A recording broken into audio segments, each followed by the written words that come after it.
Hey everyone, this is Chef, and it's balance patch season once again. The list of changes in the stream that we got on Friday was extensive, and addresses many complaints that the World vs. World community had with the state of the game mode overall, both for small scale and large scale groups.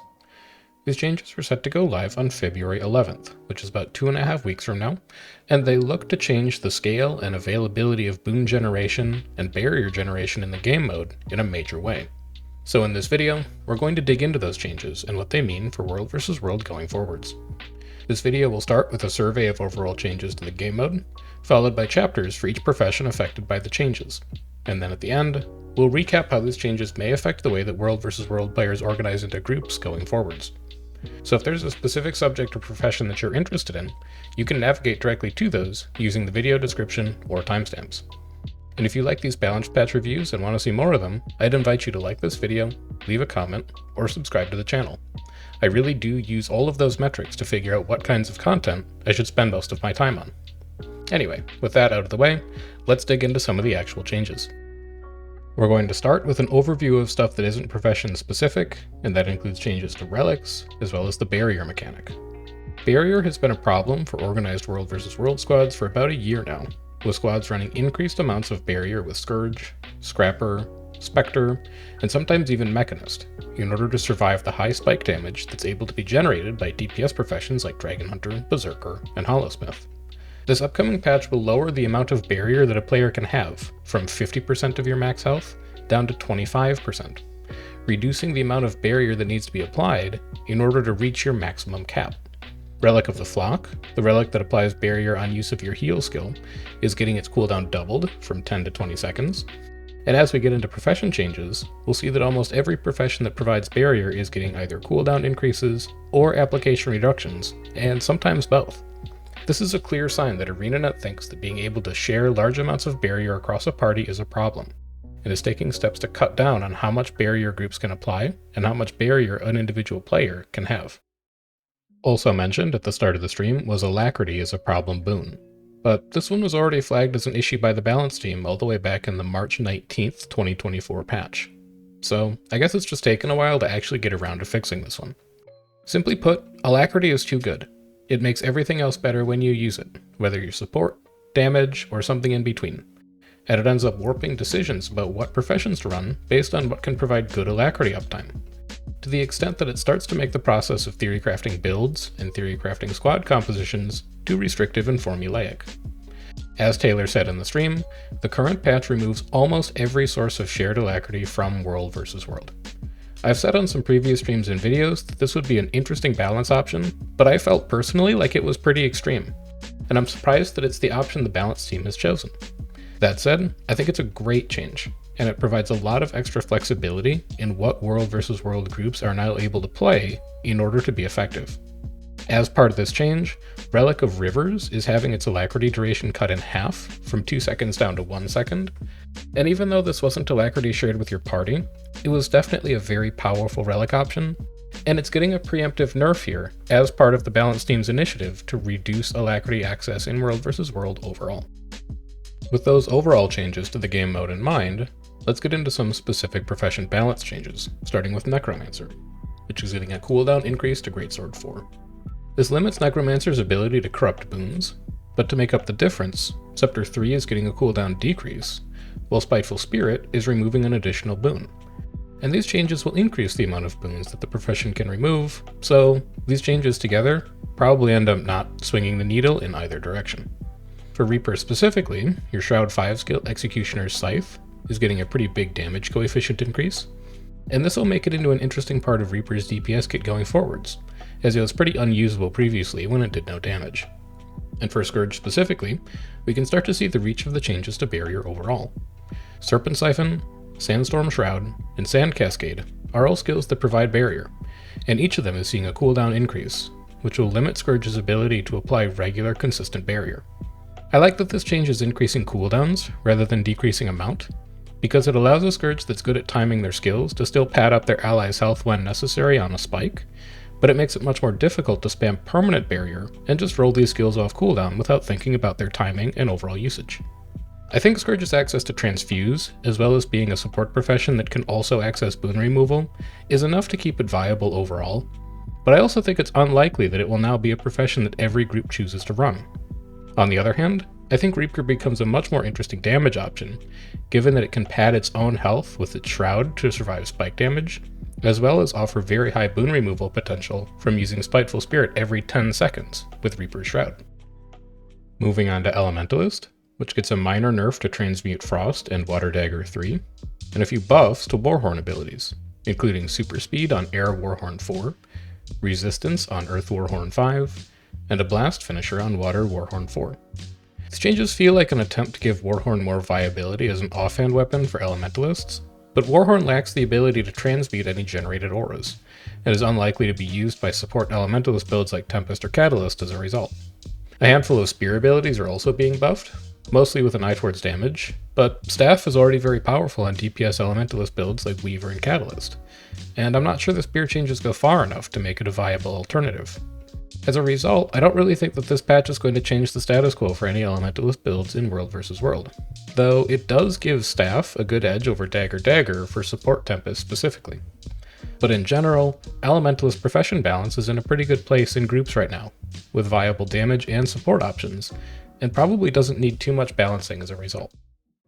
Last of the light armor professions, we have Mesmer, and to go along with changes to Alacrity across the game mode, the ability of Chronomancer to share Alacrity with allies via stretch time is being removed and replaced with Might. Chronomancer's uptime of resistance from mental defense and protection from, well, every one of your shatters is also being reduced. Chronomancer now only has access to protection off of Shatter 2 when using Illusionary Defense, though the duration of that protection has been increased to compensate. Flow of Time is also getting a slight buff, making Chronomancer's improved access to personal Alacrity now an interesting part of deciding to use that profession in a support slot. Finally, Illusion of Life is getting, fixed? So, Barrier no longer prevents players from going down when the effect expires, if they're influenced by IOL. And I actually thought this was a legitimate mechanic. I thought that giving a player Barrier was intended counterplay to the drawback of Illusion of Life. Now that that's changed, and was apparently never intended in the first place, the only two ways to clear the IOL effect are now to defeat an enemy player, or get out of combat and mount. Also, the cooldown on Illusion of Life is being increased, from 75 seconds to 90 seconds. In total, I don't think that these changes are going to remove Chronomancer from its current role as a primary support alongside Firebrand. Your primary role on the profession is still to provide stability and other defensive boons to allies, and the boons that Chronomancer has lost, like Resistance, Protection, and Fury, bring it more in line with what other supports are able to provide. Plus, many of the other supports that provide these boons, like Firebrand and Scrapper, are also losing access to them in this patch. So I don't think Chronomancer's nerfs here are going to be any more or less drastic than nerfs that are hitting other similar support professions. Starting our medium armor professions with Engineer, and as with other supports in the meta right now, Scrapper is receiving a series of nerfs that tune down its support abilities. In particular, its access to Barrier and boons. The Might duration and Barrier amount that you get off of Shortbow 2 is being reduced, while the protection on Shortbow 4 has been replaced with Resolution. Finally, Kinetic Accelerators has had Fury removed from it, as well as having its Might duration decreased. Whirl finishers will now also trigger Kinetic Accelerators, but Scrapper doesn't have access to good whirl finishers, at least not for most World vs. World group builds right now. So this seems like something targeted more towards builds that might use Hammer for something like DPS Scrapper. Bulwark Gyro has also been nerfed, with reductions to Barrier amount and its healing power multiplier. And then also, for some reason, Acid Bomb is getting a buff, Elixir Gun 4. I'm not convinced Hollowsmith or DPS Scrapper really need that, but Elixir Gun is definitely the better option for your kit in the DPS Hollowsmith build right now, over Flamethrower. The majority of changes to Engineer here look to be focused on bringing the profession's Barrier and boon application down, while leaving the healing and cleanse components of the build largely intact. For Scourge, for example, nerfs to Barrier all involved longer cooldowns on skills that applied Barrier. But if you were to take the same approach to Scrapper, increasing the cooldown of Shortbow 2 also hurts its ability to heal as a blast finisher with Relic of Karakosa, and increasing the cooldown on Bulwark Gyro hurts your ability to provide super speed to allies with gyroscopic acceleration, which is part of the draw of using Scrapper in the first place as its unique profession mechanic. The reductions to might duration are also going to help prevent a kinetic accelerator scrapper from generating 25 stacks of might and permanent fury entirely by themselves, which is also a nice change for tuning down the boon access and availability that some professions have. Rangers got a number of changes as well that should affect both Druid and Untamed, but neither of them too significantly. Glyph of Stars is getting a cooldown increase and a decrease in the revive per pulse, while Might is being removed from Rejuvenating Tides and Natural Conversions. This should turn down Druid's Might generation pretty dramatically, but it leaves her healing and condition cleanse relatively untouched, which is usually why you're bringing a Druid in the first place. While Druid isn't the most interesting pick for secondary support lately, it's still a very powerful build, and it's perfectly fine to use for organized groups going forwards. For Untamed, on the other hand, Exploding Spores has been buffed to also remove boons from enemies, while a handful of damage skills have had their damage modifiers increased. Untamed right now is a bit of a fringe DPS pick for groups. It's not necessarily bad, but it also can't quite compete with the professions that are at the top of that hill, like Dragon Hunter, Berserker, and Hollowsmith. I don't think these specific changes are going to get it all the way there, but adding boon removal is an interesting way to try and give it an edge in thinking about what DPS professions to run in your groups, moving it closer to something like a DPS Reaper. Last of the medium armor professions, we have Thief. Spectres enjoyed a role in the current meta as a tertiary support alongside professions like Scourge, providing barrier to allies and generally helping to pad overall health during a fight through healing, condition clear, and incidental barrier application. Because of the game mode-wide changes to barrier as a mechanic, however, that role is going to become much less valuable. I think it's possible, though, that this particular Spectre build may end up surviving it. Shadow Sap, your Scepter 2 ability, is having its barrier reduced, but this wasn't your best source of barrier on the profession. Instead, that's from Shadow Refuge, thanks to its interaction with Panaku's Ambition, as well as Dawn's Repose, your Shroud 3 skill. And neither of these skills are being touched in the patch. Aside from that, the biggest thing that's held Spectre back in World vs. World groups is the awkwardness of ally-targeted support skills. But that's also getting addressed in this patch, as your Shadow Shroud skills will now affect non-tethered allies, in addition to your tethered ally. And this includes Dawn's Repose, which is one of your primary barrier sources. So if barrier continues to be important in the meta, even with this reduced cap, and I think it will, Spectre should be just as good as a Scourge at applying it, if not slightly better. And it may even see increased use in groups going forwards as a result of these changes. Moving on to heavy armor professions, let's start with Revenant. The majority of these changes focus on the role that support Renegade has in the current meta, with its consistent stability, resistance, and alacrity uptime, increasing boon availability overall in an organized group. But following the patch going live, all three of these roles will be completely gone. Renegade's Alacrity is being replaced with Resolution as part of the broader Alacrity reworks. Inspiring Reinforcement's cooldown and energy cost are both increasing, making it very cumbersome to fit 2 casts into one 10-second legend rotation. And Pain Absorption is getting a 5-second cooldown, which both prevents out-of-combat resistance pre-stacking and prevents in-combat resistance spam as well. As a result, I really don't see current versions of Renegade getting played after this patch goes live. Instead, at the end of the video, we're going to spend a little bit talking about what might replace it, because the Dwarf Elite may be the best source of damage reduction in the game mode after the 11. Guardian, ArenaNet's favored blue profession, is really only receiving one change as far as organized World vs. World groups are concerned, and that's an increase in Stoic Demeanor's internal cooldown, from 1 second to 5 seconds. Stoic Demeanor is one of your main sources of resistance, generating at any time your crowd control abilities interrupt a foe, and this should cut back on the amount of resistance that Support Firebrand is able to generate overall.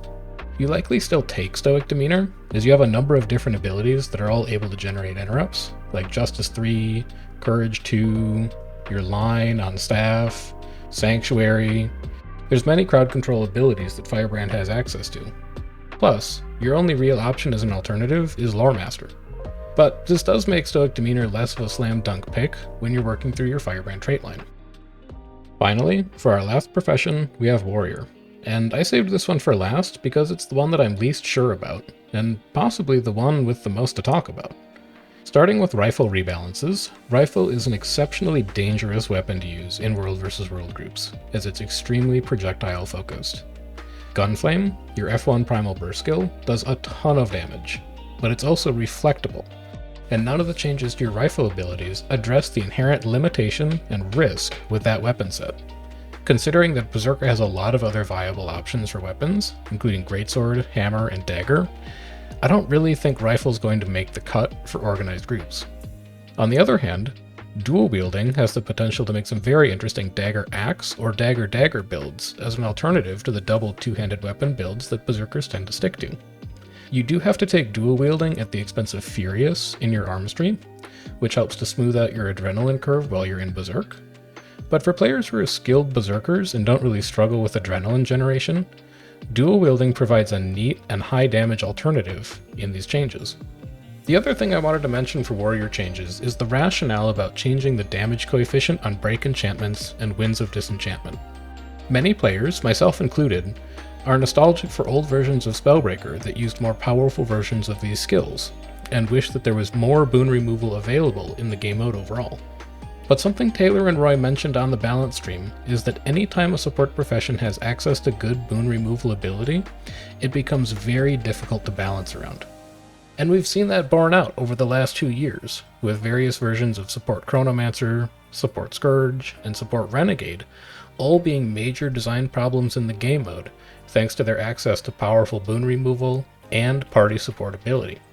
If winds and break enchantments were buffed by adding boon removal, the most attractive options for groups to run wouldn't be DPS Spellbreaker, it would be Support Spellbreaker. And it would drive the meta back towards tanky, support-driven comps that are generally unpopular to play both in and against. Instead, as an alternative, the damage coefficients on these skills are being buffed, making DPS Spellbreaker a more attractive alternative to professions like Dragon Hunter or Hollowsmith that do high damage but don't remove any boons at all. It was great to see that rationale being made out loud, and I'm glad that the design team has recognized some of their previous errors, with enabling support professions that have access to boon removal as well to exist in the world versus world meta. Now that we've covered each of the individual profession changes, let's talk about how the meta might look moving forwards. The biggest thing that jumped out to me in these patch notes was that support professions, and barrier in particular, were hit with pretty heavy nerfs, while damage was virtually untouched, and in some cases even buffed. I still think that the reason we wound up in a barrier-heavy 4-support meta was because groups needed tools to allow them to survive damage spikes from professions like Berserker and Dragon Hunter, and those support tools are gradually being stripped away over the last couple patches, this one being the most significant example. This makes me think that the upcoming meta is going to be one that's very damage-heavy, with a lot of emphasis placed on your individual ability to position, dodge skillfully, and avoid damage within your group, rather than having your own positioning mistakes covered for by availability of support and barrier in particular. But for groups that want to continue to run tanky and sustain damage, barrier is still going to be a useful tool, even though it's only 25% of your max health. The other direction, or even a complementary direction, that I see groups going, is leaning more heavily on Rite of the Great Dwarf, your Jalis elite skill on Revenant. Rite of the Great Dwarf reduces your incoming damage by 50% while it's active, and having Rite available on Engage is a good way to endure the upfront damage being generated by Dragon Hunter traps, Berserker's Arc Divider, and Hollowsmith Corona Burst. Frost Auras are also a damage mitigation tool, despite their nerfs, as is Firebrand's Courage 5 ability, Unbroken Lines. So with all that considered, a group that may want to continue to run a 4-support comp after this patch may look something like the following. With a Firebrand to provide flexible overall support, plus damage mitigation through Courage 5, Dagger Tempests with access to improved protection coupled with Frost Auras, and with the nerfs to Chronomancer, you'll have some of the better protection and toughness uptime available among all supports. Spectre here acts as your primary source of barrier, while the Vindicator can be either support or DPS, as long as it's running some form of Jalis for access to Rite of the Great Dwarf, and some cover stab since you're going to be camping Dwarf more often than rotating between legends. Finally, some DPS profession like a Berserker that can provide the spike to generate downs in an enemy group is necessary here, though a Hollowsmith or a Dragon Hunter would also be perfectly fine here as well. So that's one way that squads could be built that currently preserves a bit of the status quo in World versus World, but if damage professions are tuned so highly relative to support professions, some groups may decide that the best way to win a fight is simply to generate more downs than an enemy group, and then win those fights through protracted and chaotic rally wars. In that case, something like a 3 support 2 damage comp could also come back into favor, and that may look something like the following. This comp would focus on maximizing allied boon uptime, while removing as many boons from an enemy group as possible, doubling up boon removal both on support professions like Scourge, as well as on DPS professions like Spellbreaker. Cleaving straight through an enemy's protection, resistance, and stability would help to secure additional downs on engage, while 2 damage professions in each party would allow this more aggressive comp to overcome relatively weaker support professions after the patch. And to be honest, I don't know which way the meta is likely to go.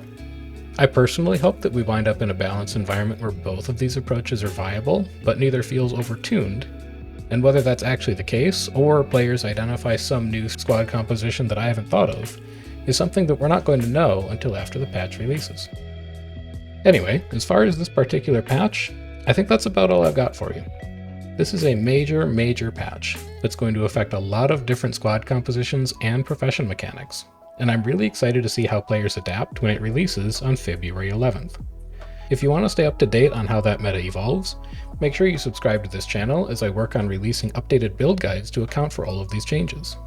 And if you want to watch me play through some of these changes live and work on figuring them out for myself, I stream on Twitch every Tuesday, Wednesday, and Friday. I'll hope to see you there if you wanted to talk about some of the changes in this patch in real time and ask questions there. But until then, I've been Chef, and enjoy the rest of your day.